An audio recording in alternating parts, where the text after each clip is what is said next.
So it's a pretty good setting, this, the plotting room, isn't it? Yes, incredible. Steeped in history as well. Exactly, considering what the Brexit Party are hoping to achieve at this election as well, it makes a lot of sense. So, some people would say, why don't you stand aside for the Tories in this particular seat? You're just handing it to Labour on a plate, aren't you? I say absolute nonsense. This seat, Hull West and Hessle to be particular, was established in 1997. It has never once been Tory, never once even been almost even Stevens.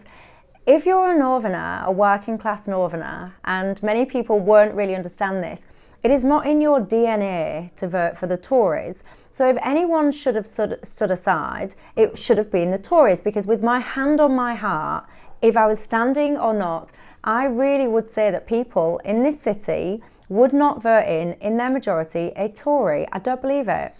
What's actually wrong with Boris's deal? Because a lot of people on the street will think, well, it just gets us out of the EU, doesn't it? Well, what I would say is, I think that the Tories, and in fact, it's not even just the Tories, but I think both major political parties right now have shown that actually they can't necessarily always be trusted to say that, to deliver what they say that they will.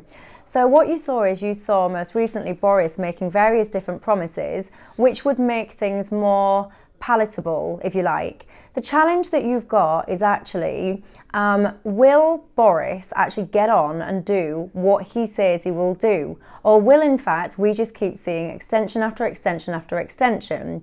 So I firmly believe, I believe it with all my heart, or else I wouldn't be wasting my time, that Parliament needs people like the Brexit Party in office to make sure that actually we do achieve what we've been trying to achieve, which is, in my preference, by the way, if you ask me what I would prefer there to be a whole new renegotiation, very short, sharp, snappy negotiation with no deal left on the table, because I think it was backward that you're conducting a negotiation without the ability to walk away if you so desired.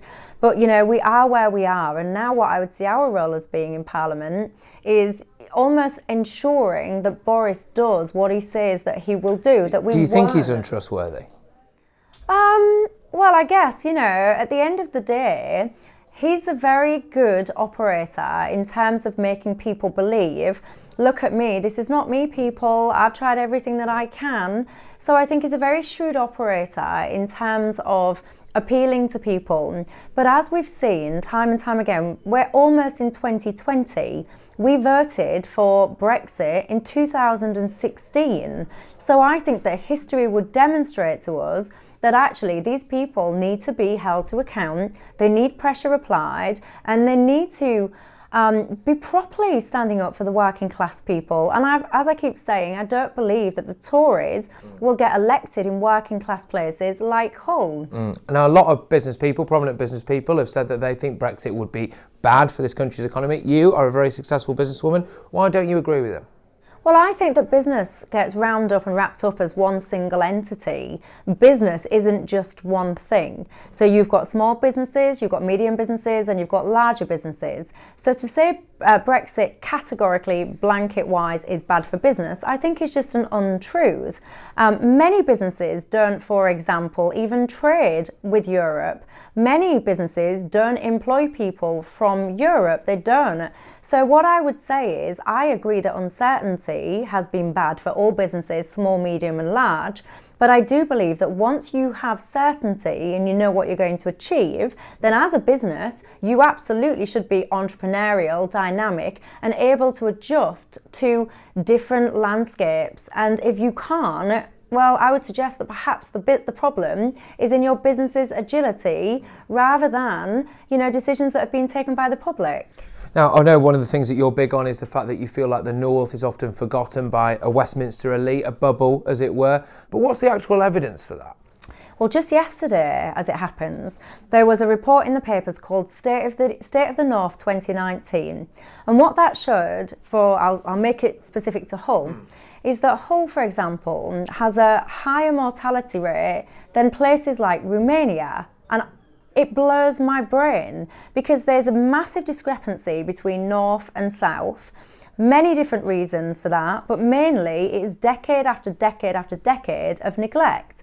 Today, everyone's talking about the North and focusing on the North because it seems trendy and because they want to get elected and because they're really passionate about securing working class voters. So to support the North is trendy, but actually the data shows in terms of poverty, skills output, productivity, life expectancy, there is still a divide. And why I think Brexit is interesting and exciting for the North is because one of the challenges is lack of devolution of power.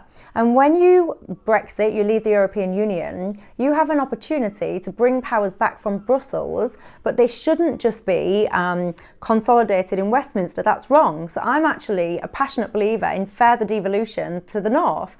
The North should be a lot more responsible for things, whether it's budgets, whether it's infrastructure strategy, whatever that is.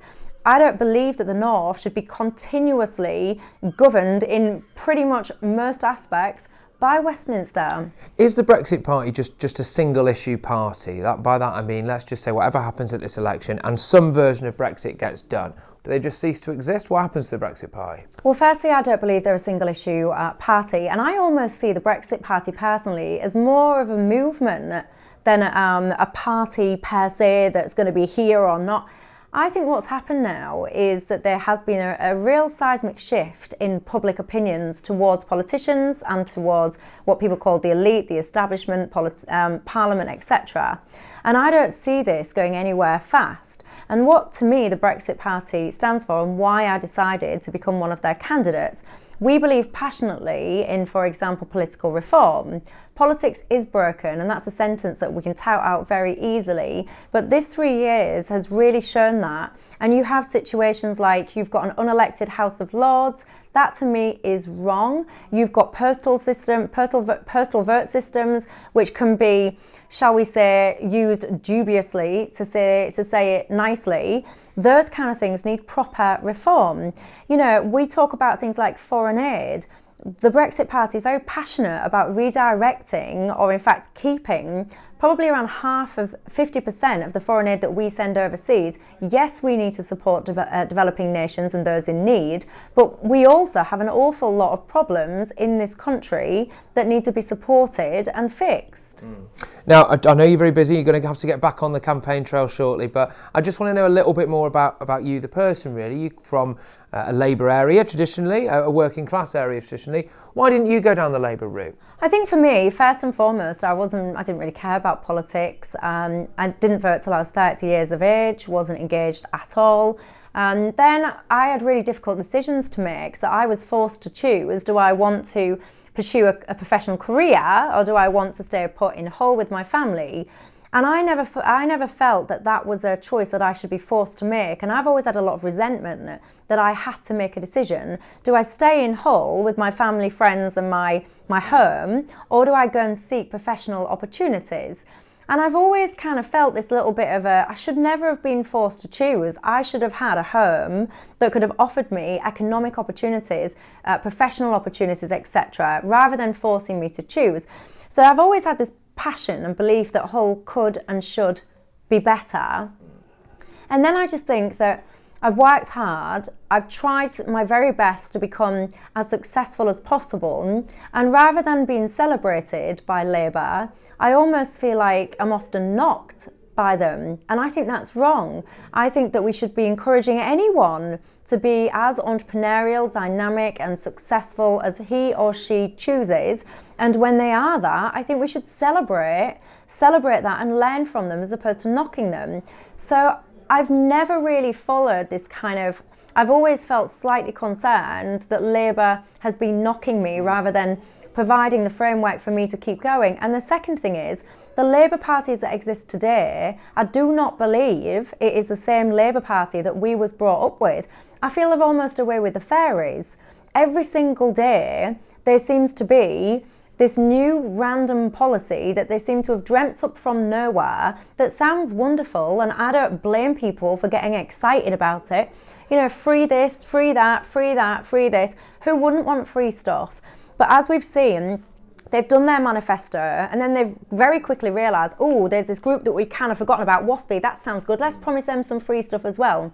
And it's absolutely relentless, and people have to understand there is no such thing as a free lunch. So you need to be very, very careful and cautious about what this new economic model will do to the society that we live in, to the businesses that currently exist, to the pensions that people currently hold that are invested within the private sector. I really think people need to proceed with caution. Have you found that being a right-winger in a left-wing area has opened you up to quite a lot of hate? I've had a significant amount of hate for having the audacity to challenge Labour. I ran in 2017, I said never again, because it was a horrible experience, all driven from the left. And then I felt compelled again in 2019 because Brexit hadn't been done. I feel even stronger now about democracy because it just keeps getting ignored, and I think that is fundamentally wrong. But I'm not going to let bullies stop me. You know, in this society, we are able to hold different views, and what seems to be getting forgotten is that Brexiteers are in the majority, not the minority, but Brexit keeps getting vilified and stigmatised. So what's now happening is a lot of people feel uncomfortable admitting that they are a Brexiteer, and people contact me frequently to say to me, I am a Brexiteer, but I don't tell anyone at my work because they're all Remainers. I am a Brexiteer, but in my university, whoo, you wouldn't mention that. And it's wrong. There's a lot of secret Brexiteers out there, that's for sure. Very, very lastly, just going to do a little quick-fire round with you, if that's all right. A little quick-fire You round. clearly didn't see me on the chase. when people do quick-fire things with me, it goes monumentally wrong. But well, look, we're going to give it a go. Start you nice and easy. Red or brown sauce? red. Red every day of the week. Your favourite alcoholic drink? White wine. White wine, interesting. Your political hero? I don't really have one. I mean, you said you did vote till you were 30, so you could be your own political hero. Yeah, I'll go with that. But yeah, generally, I don't really have one. Fantastic. That's a bit egotistical, isn't it? Not really. I don't really know who mine is. 3 items on a desert island. 3 items on a desert. Pen and paper, but that's got to count as one. I'm not having 2. You like to set your own rules, Yeah, don't you? a bundle of pen and paper, that's 1 item. I would like, God, this is going to take ages. It's not very quick fire. This is it. Some music. Okay, good. Yeah. I do like music. It's very important. And somewhere comfortable to sleep. I need my sleep, I do. Sounds a very sensible choice for me. One meal again for the rest of your life. What would it be? Probably my speciality, beef cobbler. It might not mean anything to you, but it's absolutely delicious. I love it. Okay, fantastic. And was this interview better or worse than one with Andrew Neil? I think that you are potentially the next Andrew Neil. Here we go. That's what we're looking for. With social media clip here, lads. I'm going to meet you one of these days. I'll be like, I remember you. I met you in the plotting parlour in 2019. Can I have your autograph? That's what's going to be coming next. Thank you very much for your time, Michelle. I'll let you get back to the campaign trail now. I know you've got lots of people to meet. I've got voters to find. All right, Nice to meet you. And you.